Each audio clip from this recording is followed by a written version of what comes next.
Hello, beautiful mama. Welcome to Navigating Motherhood with Confidence. I'm Dr. Sarah Hardy, naturopathic doctor, mother, and creator of vitalitynaturalhealth.ca. This program supports informed, intuitive mothering by providing reliable information on a variety of family health topics and featuring moms who are nourishing the connection with their inner wisdom and integrating it into real life every day. In episode 6, I'm chatting with Dr. Sherisse O'Leary, naturopathic doctor and mom, about ways we can support the immune system with simple ingredients from our kitchen.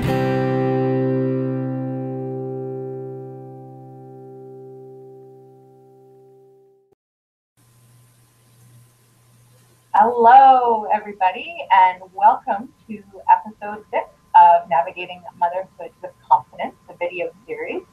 I'm excited to welcome a colleague of mine today, Dr. Sherisse O'Leary, who's a registered naturopathic doctor in Halifax, Nova Scotia. Welcome, Sherisse. Thank you. Awesome. So we're here today to chat about Mama's medicine cabinet and what moms often have in their kitchens that can help to support their family's immune system. Sherisse, tell us a little bit about what you see as sort of the top 5 foods that folks are eating that deplete the immune system. Well, number 1 definitely has to be sugar. Yeah. Yeah. In any form, right? Whether it's like the more processed white sugar or whether it's like the organic cane sugar on the healthier products. No question about it. And there's even questions about, artificial sugars that aren't supposed to be, raising our blood sugars, but they might be raising hormones that are causing a cascade of immune disruptions. So even so, any sort of sweetness, overt sweetness in our diet can definitely disrupt our immune system, and just even a teaspoon of sugar can deplete our white blood cell count in our bloodstream for about 6 hours. So when you're consuming, for instance, a flavored yogurt that has 4 teaspoons of sugar in it, you can imagine the impact that has on our body. And the yogurt and ice cream and all the dairy type products that pack that extra punch, that they can create more mucus in the system. And so the dairy is another one that we want to stay away from. So that would be my number 2 probably. So sugar and dairy. What else? Yeah. Dairy falls into that food sensitivity category. So there are certain food sensitivities, major food sensitivities that are out there that are really common. Things like gluten and corn and soy that can also create immune imbalances as well in the body because of it's fatiguing the immune system essentially. So it's using up the immune system's resources constantly, so that when you're struck with a virus or what have you, the immune system isn't as strong to fight back. Right. So if there are things that we're intolerant to or that we're sensitive to that we're still eating even a little bit on a somewhat regular basis, that can leave us a little bit open. Yeah, no question. Yeah. And so, probably a few others would be things like just any sort of refined and preserved food or prepackaged foods, that carry a lot of chemicals with it that load down our liver, that make it difficult for us to process things. And and things like caffeine and alcohol sort of play a very similar role in the body, where they're using up the nutrients that we could be using to fight off infection. Right. I imagine you found this too, but I find that when it comes to those 5 that you mentioned, that folks are most often reaching for them when they're stressed and when life is like crazy busy, and they just need that boost of energy or a fast meal on the go or whatever it happens to be. And so we've got these foods that are depleting our immune system, and then the stress hormones that kind of compound the issue and deplete us even further when it comes to no question about it. One of the things that cortisol does in our body is that really depletes the immune system. When we are running from a bear, this is what I always say, when we are running from a bear, there's no time to fight off infection. There's no point to fight off infection. Because we gotta run from the bear. What would be your 5 favorite immune boosting foods or herbs to have on hand in our kitchen, and how might they help us with our immune system? Ginger would be my first on the list. I think first would be to make a ginger tea from fresh ginger.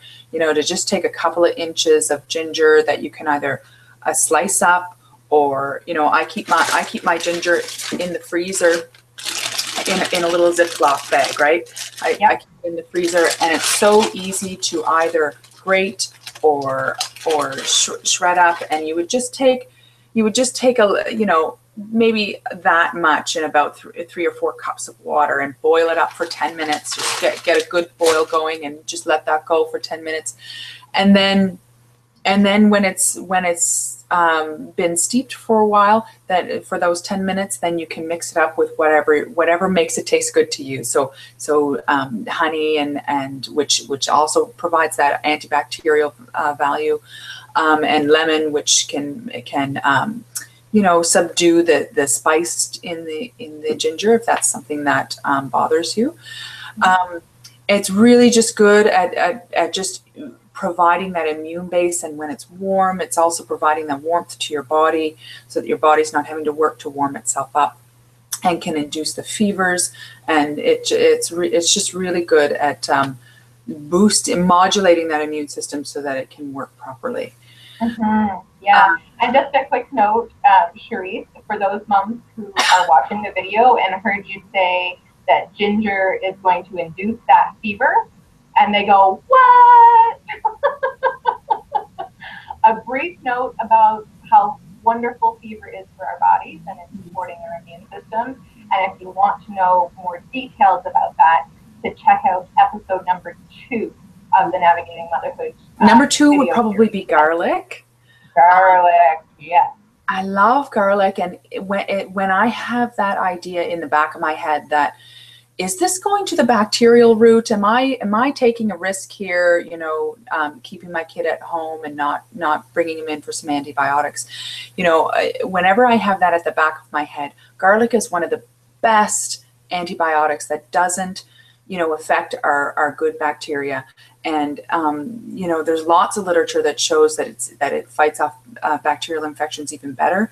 You do have to get in really good doses, but it's so easy to get it into kids when you can make a syrup out of honey. So what I do is I just chop up, you know, 4 or 5 cloves and put in maybe you know, a 1/4 cup of honey. Let that set overnight, and I might even, like, you know, if it's cold season, I might even just keep it going all the time and make a new batch all the time. And then the next morning it will be very syrupy and not as thick. It'll be more like more liquidy, and you can actually spoon it out without having the garlic in there. It's really easy to give to a lot of children. Some kids will turn it away, but yeah, for the most part, it's a really good remedy to just ward off any sort of bacterial complication. Yeah, absolutely. Yeah, that's one of my favorite ways to keep it in there too. Give it a little bit of sweet. Yeah. Number 3 would probably be chamomile tea. I always think that for every first aid kit, every holistic first aid kit definitely should have chamomile tea in there. There's so many good things that it can help do. For one, it's a diaphoretic, which means that it can help break that fever. Diaphoresis means to sweat. So it can bring on the sweating in a fever, which will help bring that fever down. Number two, it's antibacterial. So anything that you can use it like topically, so it's doing sitz baths for urinary tract infections, or you know, if there's conjunctivitis going on, you can use it. You can use it as a compress on the eyes, either warm or cold. It's soothing to the gut. So if there's digestive disruption, it can soothe and heal the gut. It can help you digest food and improve appetite if that's needed. There's just so many things, and it's calming. It's calming. We talked about how stress impacts the immune system. So if we can get the body calm, you know, oftentimes a lot of the symptoms come down as well. Absolutely, yeah. And I'm also thinking of that mom who's feeling a little bit out of sorts that her little person is sick, that both the little person and the mom have some chamomile tea. Absolutely. It's no question about it. Our children respond so easily to our stress and our emotions.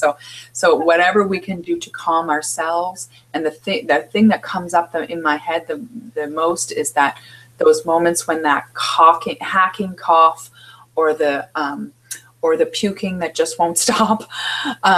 Those are the moments that where it can become so stressful for parents, or the fever that's going really high, that just, all sitting down and having some chamomile tea, maybe not in the puking scenario, but at least mom can, in that moment, to just bring that energy down. It can often soothe a lot of the symptoms and bring that energy down of the franticness. Yeah. Well, absolutely. And when we're feeling more calm as parents, that just helps us gain a bit more perspective of what's going on in the situation. And do I need to call for backup? Do I need to make an appointment with my family doctor? Do I need to call the nurse helpline here in Nova Scotia, that 811? Do I need to call my naturopathic doctor for some extra support and maybe some coaching to get me through? And so we've got ginger and garlic and chamomile. Yes. Mushrooms for sure is one of those things that's not as much in the moment, but when it's in the diet on a regular basis, even if you're infusing it into teas and soups, that's a really good place to infuse mushrooms, where, if it's something that the kids don't actually like consuming, you can infuse the nutrients into mushrooms, extract their properties best in water, in boiling water. So soups is a perfect place to do that. To do it into your stocks and that kind of thing, your bone broths, throw mushrooms in there. It's a really good way to modulate the immune system so that we're responding better to viruses. Yeah, so that's a great one. Well, I would say the ginger and the garlic and the chamomile, they can be used sort of like, say, in the moment when something more acute has come on, but they can also be used sort of throughout the time of year that we might be more susceptible. But the mushrooms are key more so for prevention. So that process of prevention. Do you have some favorite mushrooms? Sherisse, use more often? Yes, the mushrooms I always generally get shiitakes. Mm-hmm. They have such great immune properties. If you can find maitakes, I do sometimes see those in the grocery stores, especially the big superstores. That's even better. Yeah. Okay. For 5, I always probiotics for absolute sure, and the best way to get that in food is through some sort of fermented vegetable or fermented food. You can pretty much ferment anything, but from tea to tea fermented into kombucha, or sauerkraut, or homemade pickles, or just fermented veggies like carrots or radishes. That kind of thing that ferments really well, cauliflower, because it's such an easy process. It's basically vegetables in a jar with some brine, with just, like really salty water, and you let it set on the counter for a few days. Older kids, maybe getting them involved in the process of choosing which vegetables are going to go in the jar, and, maybe even each person having their own jar of whatever veggies they want to go in there. No question about it. Getting kids involved in the kitchen is definitely encourages them to taste things and try new things, and really fermented vegetables, they're just like having raw vegetables with just a little bit of a tang to them, so there's not too much difference.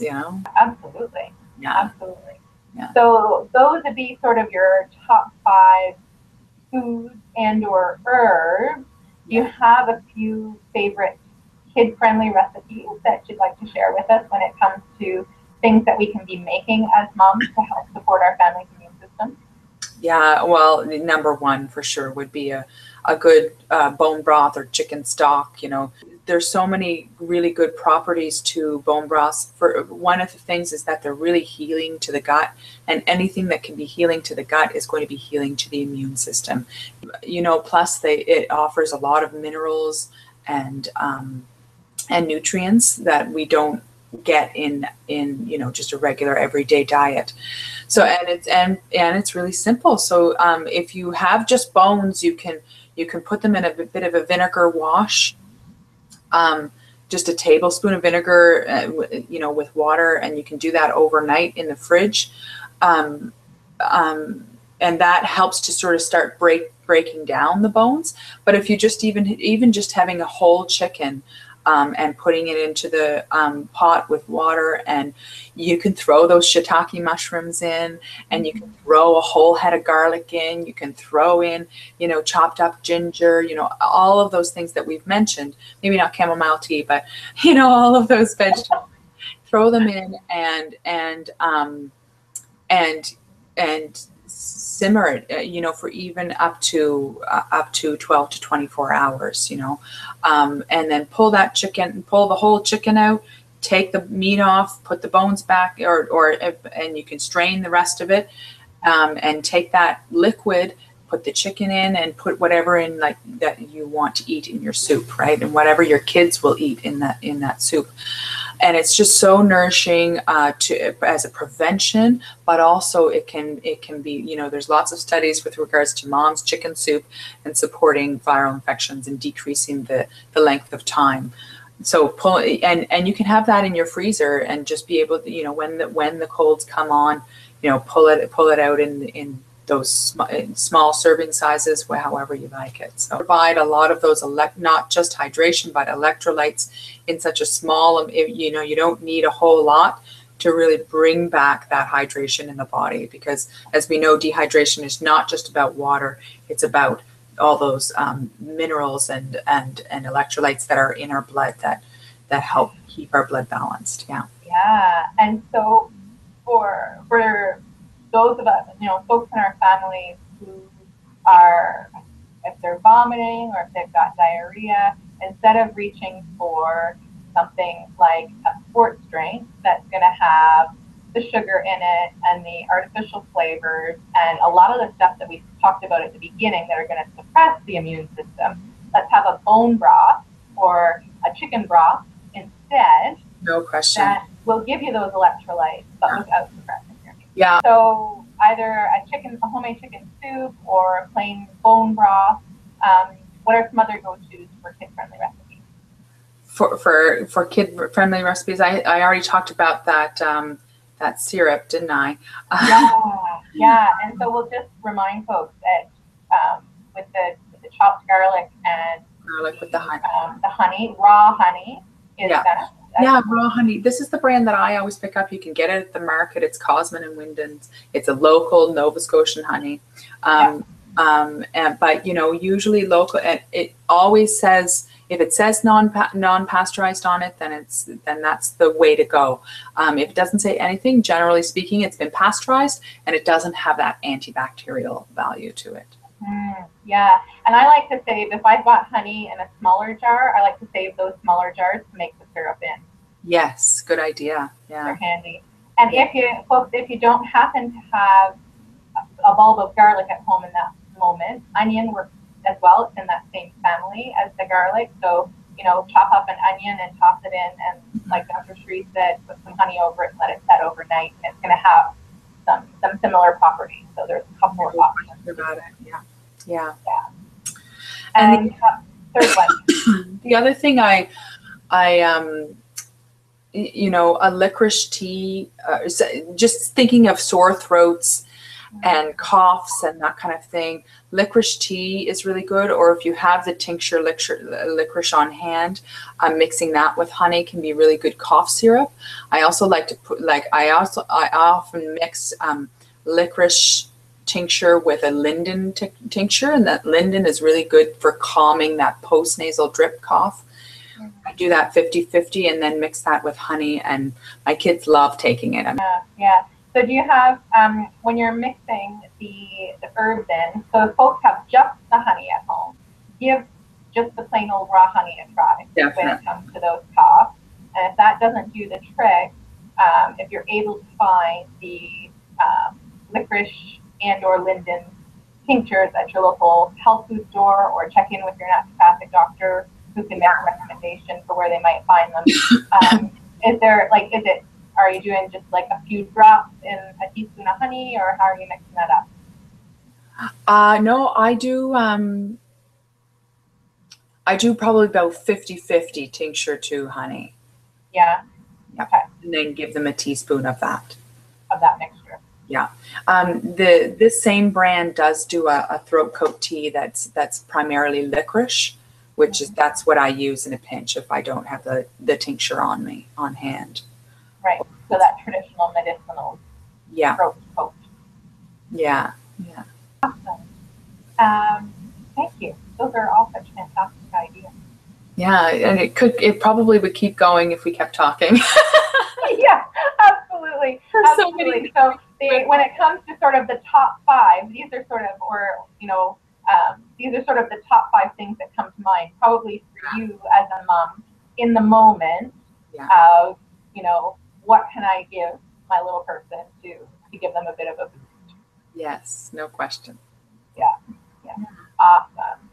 Sherisse, do you have anything that you'd like to offer the moms that are watching the video today when it comes to maybe even just staying connected with you and gaining some more wisdom from you? Right. Well, thank you. I do have a Facebook site. It's a group site, so you have to join the group. Dr. Sherisse O'Leary, ND is what it's called. Or you can Google my name, Sherisse O'Leary, and it usually pops up a few different things, and you can join from there. And, I'm not on there every day, but I am on there, fairly often, sharing some things. And generally speaking, it's all recipes and foods and things about kids, that's the kind of stuff I love. So, so that's often the things that come up on my group. Awesome. Thank you so much. And thank you for spending this time with me today and chatting. It's great to connect with you in this way that's just a little bit different from usual. And for us to collaborate in this way to get some information out there for some moms who have little ones that need that extra boost, or moms themselves that need that extra boost for their system. Yeah, thank you. I really enjoy this. I love this kind of stuff. So thank you for inviting me. Awesome. All right, take care, folks, and I hope to see you on the next video. Thank you for joining us today, beautiful mama. For additional resources to nourish the connection with your inner wisdom, visit vitalitynaturalhealth.ca and sign up for the Navigating Motherhood with Confidence free 21-day program. It guides you through a variety of practices and the ways you can integrate them into your life every day. With love, until next time.